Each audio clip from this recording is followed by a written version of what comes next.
ఆ చెప్పుతో సంగతి చూస్తూనే నాకు వాడిని చంపేయాలనేంత కోపం వచ్చింది. ఈరోజు ఇటు చెప్పుతో దాడి చేసే వాళ్లకు అందరికీ చెప్తున్నాం, నేను రాయలసీమ ఫ్యాక్షన్ కుటుంబం నుంచి వచ్చినండి. మాకు 10 మర్డర్లు జరిగితే చిన్న విషయం, 10 మర్డర్లు జరిగి రక్తం పారితే చిన్న విషయం, అది పెద్ద విషయం కాదు మాకు. అట్లాంటి కుటుంబం నుంచి వచ్చినండి నేను. ఇది రమణమూర్తిగా 60 సంవత్సరాల వయసున్న వ్యక్తిని దాడి చేస్తే చూడండి. ఈరోజు హిందువుల్లో పెద్ద పెద్ద వాళ్ళందరూ కదలి వచ్చారు.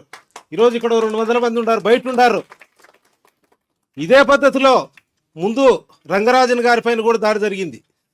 రమణమూర్తి గారి మీద దాడి జరిగితే ఎట్లా బాధపడ్డామో రంగరాజన్ గారి విషయంలో కూడా అట్లే బాధపడ్డాం. ఇది ఇంతటితో ఆగదు.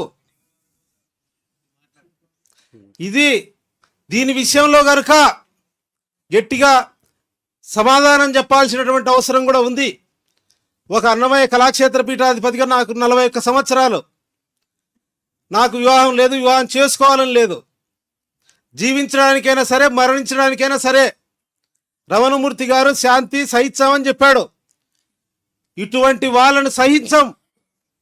కశ్యప్ రెడ్డి లాంటి వాళ్ళను నడి వీధుల్లో చెప్పులతో కొడతాం. సమాధానం చెప్పుకు చెప్పే సమాధానం, హత్యకు హత్య సమాధానం ఎక్కడ వెనుగడేమని ఈ వేదిక సాక్షిగా చెప్తున్నాం.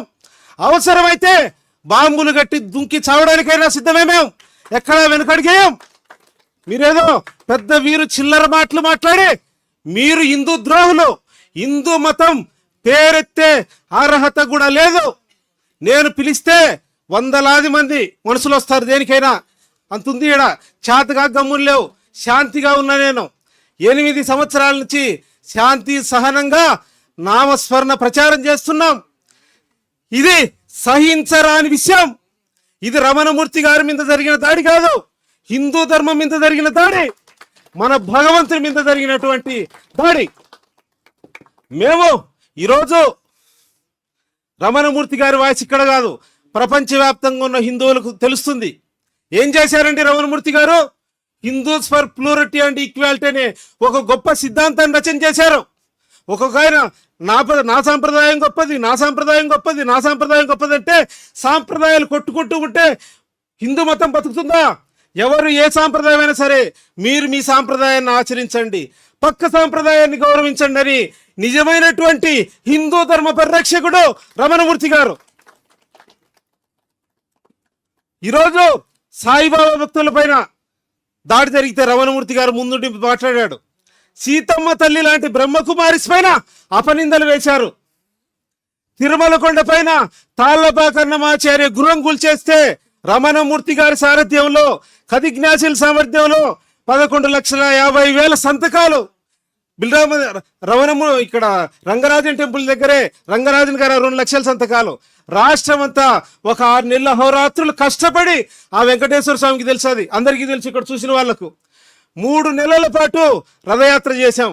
రమణమూర్తి గారు రాత్రి పగులు కరపత్రాలు చేసి దానికోసం ఎంత కృషి చేశారు నాకు తెలుసు. ఈరోజు కాసిరెడ్డి నాయన అక్కడ ఆశ్రమాలు కూల్చివేస్తున్నారంటే 50 మందిని రమణమూర్తి మన ఖదిజ్ఞాసి యోధుల్ని ఇప్పించి అక్కడికి మేము వెళ్ళి అక్కడ పోరాటం చేసే అక్కడ ఆగిపోయాయి.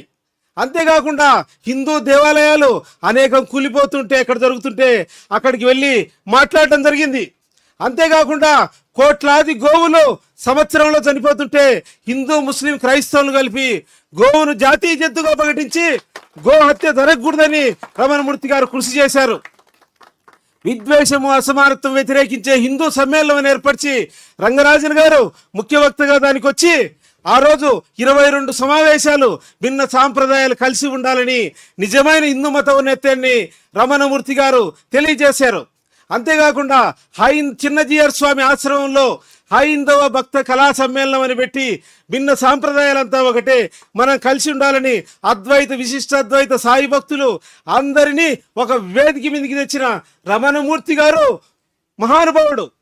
ఈరోజు రమణమూర్తి గారే హిందువు కాదని ఈరోజు మాట్లాడుతున్నారంటే సగటు హిందూ పరిస్థితి ఏంది, సామాన్య హిందూ పరిస్థితి ఏంది? ఈరోజు దేశంలో రమణమూర్తి గారు ఒక్కరి మీదే కాదు, ఈ విద్వేష మూకలు వీళ్ళ రాజకీయ కుట్రలను హిందూ మతాన్ని వాడుకోవడాన్ని, హిందూ మతాన్ని తప్పు, రామ మందిరంలో డబ్బులు పోయినాయంటే వీళ్ళందరూ హిందువులు కాదని, హిందూ ద్రోహులని, హిందూ మతాన్ని వీళ్ళ ఛత్రాధిపత్యం కోసం, వీళ్ళ ఆధిపత్యం కృషి చేసేదాన్ని ఎదుర్కొంటాం, పోరాడతాం. ఈ పోరాటంలో జీవించడానికైనా మరణించడానికైనా మేము సిద్ధమని ఈ వేదిక సాక్షిగా మేము తెలియజేస్తున్నాం. కనుక రమణమూర్తి గారు నిజంగా మహానుభావుడు, వారు నిజంగా ఋషి. కనుక ఇటువంటి విద్వేషపు అలవాటు లేకుండా రమణమూర్తి గారి గొంతు ఇక్కడ కాదు, యావత్ ప్రపంచవ్యాప్తంగా ఈరోజు నేటి వర్తమాన కాల పరిస్థితుల్లో హిందూ ధర్మాన్ని ఒక అవతార పురుషుడు రమణమూర్తి గారు, నిజమైన హిందూ ధర్మ రక్షకుడు రమణమూర్తి గారు చెప్పిందే భారతదేశంలో హిందూ ధర్మాన్ని కాపాడుతుంది. ఈ విద్వేషం ముగ్గురిని కాపాడాలని తెలియజేసిన తర్వాత నా ప్రసంగాన్ని ముగిస్తున్నాను.